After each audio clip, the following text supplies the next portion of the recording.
यहाँ पर जो सरकार है नीतीश जी की, इस सरकार का एक कैरेक्टर रहा है, कोई भी आता है लोकतांत्रिक तरीके से अपनी बात रखने तो सरकार लाठीचार्ज को सबसे आसान जरिया मानती। तो लाठीचार्ज की तो एकदम बिल्कुल निंदा करते हैं, नहीं होना चाहिए। सरकार का दोष इतना ही है कि उन्होंने समय रहते लिखित में उसको क्लियर नहीं, तो ये दिखाता है कि सरकार की लापरवाही की वजह से ये सारी। जन सुराज अभियान के सूत्रधार और चुनावी रणनीतिकार प्रशांत किशोर ने पटना पुलिस द्वारा बीपीएससी अभ्यर्थियों पर लाठीचार्ज करने पर दुख जताते हुए कहा कि लोकतंत्र में किसी प्रकार का लाठीचार्ज किया जाना दुखद है, लेकिन यहाँ नीतीश कुमार की जो सरकार है उसका एक चरित्र रहा है कि अगर कोई भी लोकतांत्रिक तरीके से अपनी बात रखने आता है तो सरकार लाठीचार्ज को आसान जरिया मानती है।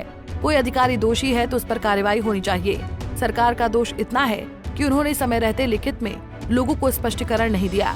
अगर किसी वजह से सरकार तिथि नहीं बढ़ाना चाहती है तो वो बहुत बड़ी बात नहीं है, लेकिन विद्यार्थियों पर या समाज के किसी अन्य वर्ग पर लाठीचार्ज करवाना गलत है। किसी प्रकार का लोकतंत्र में लाठीचार्ज वगैरह दुखद है, लेकिन यहाँ पर जो सरकार है नीतीश जी की, इस सरकार का एक कैरेक्टर रहा है, कोई भी आता है लोकतांत्रिक तरीके से अपनी बात रखने तो सरकार लाठीचार्ज को सबसे आसान जरिया मानती है। तो लाठीचार्ज की तो एकदम बिल्कुल निंदा करते हैं, नहीं होना चाहिए। और अगर किसी ने किया है, कोई अधिकारी दोषी है तो उस पर कार्रवाई होनी चाहिए। एक बच्चे को मुझे बताया गया है कि चोट लगी है, वो हॉस्पिटल में है। हम लोग अपनी ओर से कोशिश कर रहे हैं कि उनको जो वहाँ मदद हो सकती है, शायद उनका पैर टूट गया है।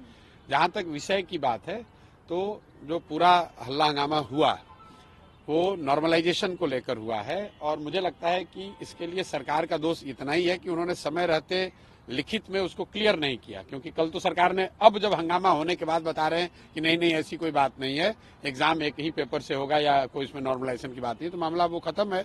तो ये दिखाता है कि सरकार की लापरवाही की वजह से ये सारी परेशानी हुई, क्योंकि सरकार को वो करना ही नहीं था। सरकार अभी क्लैरिफाई कर चुकी है कि हमें नॉर्मलाइज नहीं करना था, नहीं करना है, एग्जाम एक ही शिफ्ट में होगा, एक ही क्वेश्चन पेपर होगा, तो एज सच कोई मामला नहीं है। लेकिन कल जो बात हुई वो सरकार की जो कार्यशैली है, किसी बात को समय रहते क्लियर न करना, कोई आ गया डिमांड करने तो उस पर लाठीचार्ज करना या उसको उससे बातचीत न करना, तो दुखद है, नहीं होना चाहिए। लेकिन दो मांगे हैं अभ्यर्थी की। एक मांग तो थी सर्वर को वापस से आप रिओपन नहीं, देखिए वो सर्वर की मांग नहीं है। अभ्यर्थियों की, कुछ अभ्यर्थियों की शायद, जहाँ मुझे मेरी जो समझ बनी है कि वो ये चाहते हैं कि फॉर्म भरने के लिए डेट को और एक्सटेंड किया जाए। सरकार का ऐसा कहना है कि पहले ही एक बार डेट एक्सटेंड किया जा चुका है 20-22 दिनों के लिए। तो मुझे लग रहा है कि ज्यादातर लोगों को चूंकि एक बार अवसर दे दिया गया है तो फिर से अब उसका डेट एक्सटेंड करना नहीं करना वो सरकार का निर्णय है। कि सरकार करे तो कोई दिक्कत नहीं है, लेकिन अगर किसी वजह से सरकार नहीं करना चाह रही है, क्योंकि लॉजिस्टिकली कई चीजें चेंज करनी पड़ेंगी, तो वो कोई बहुत बड़ी बात नहीं है।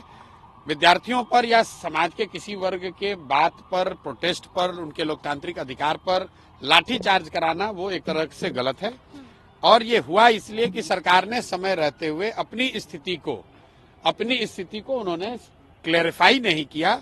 अगर उन्होंने क्लैरिफाई कर दिया होता तो बच्चे यहाँ जमा नहीं होते, ये लाठीचार्ज जैसी कोई गलत काम हुआ नहीं होता। बता दें कि 17वीं बीपीएससी परीक्षा में नॉर्मलाइजेशन के विरोध में बीते शुक्रवार को पटना में अभ्यर्थियों ने जमकर प्रदर्शन किया था, जिसे लेकर बिहार की सियासत गरमाई हुई है।